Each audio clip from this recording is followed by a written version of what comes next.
卞和曾抱着璞玉，在楚山下去见楚厉王、楚武王，可玉宫们一口咬定这是块普通石头。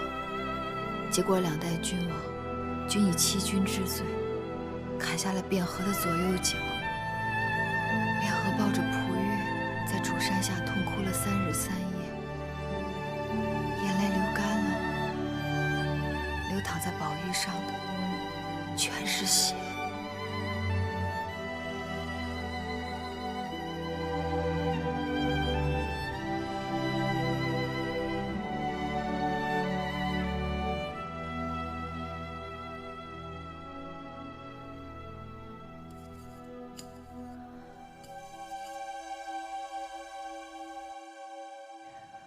有何不妥？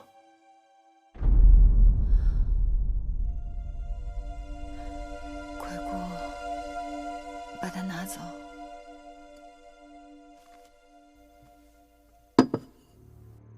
尽管它足以乱真，但这塊玉绝不是和氏璧。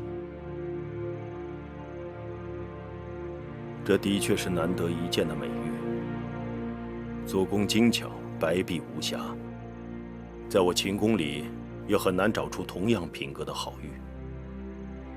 你是如何確定它是假的？就因為它過於白璧無瑕。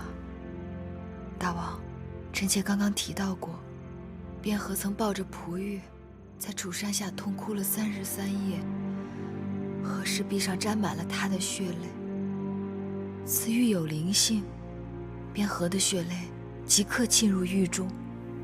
儘管後來楚文王曾讓玉工們剖開寶玉，細心打磨，但碧玉裡仍留下了幾處血絲。屈子曾在昭陽家欣賞過這塊寶玉，說那髮絲般的血跡，一般人很難發現，但放在光亮之處，卻尤為明顯。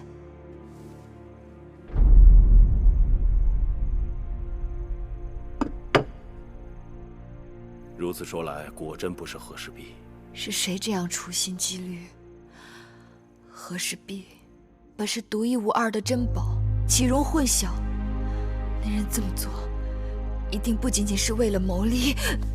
瞧你這孩子，有話不會慢慢說嗎？這身子還那麼虛，就勞心勞肺的。來來來，趕緊躺下。這湯水越來越渾了。八子真是命大，這若是換了旁人，早就嗚呼哀哉了。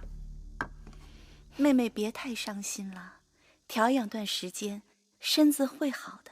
是啊，等八子養好了，照樣是巧笑倩兮，美目盼兮。我哪裡是在為自己的容貌嘆息？我是想我這一病，不知又得罪了多少人。這些日子我明明見好，可除了2位姐姐，宮裡無人肯理睬我，連王後都不來看我。八子為何要惦記王後啊？是她的解藥救了我的命，我總該當面謝她。你們這是齊心要瞞我什麼？前些日子我命如寒蟬，岌岌可危，宮中一定是發生了什麼事情。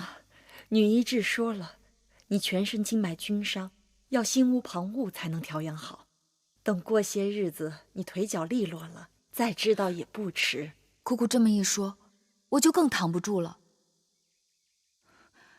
你們若不告訴我，我去問大王。哎，八子真是倔強，你趕快躺好，我慢慢說給你聽。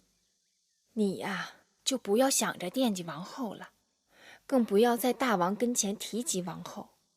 如今王後已是戴罪之身。怎麼回事？這件事情只有大監最清楚，我們也是從他嘴裡聽到3言2語，才略知眉目。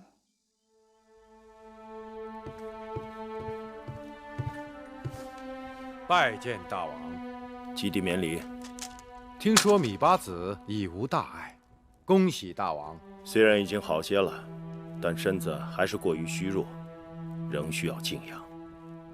和氏璧一案還辨不出黑白，吳國圍秦之事重中之重，是否考慮派張儀出使游說，分化列国？张儀身處嫌疑，恐難再為國相。王後乃後宮之人，臣不敢擅作主張。張子有才，有才不忠，比无才更甚。大王，芈八子来了，说有急事求見大王，老奴讓他在外候着呢。他这麼弱的身子，為何到承明殿來？說是關於和氏璧毒案。和氏璧毒案？是，芈八子說事情緊急，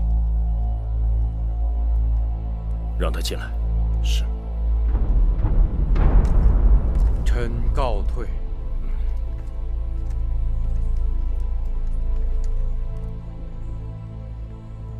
大王，過來。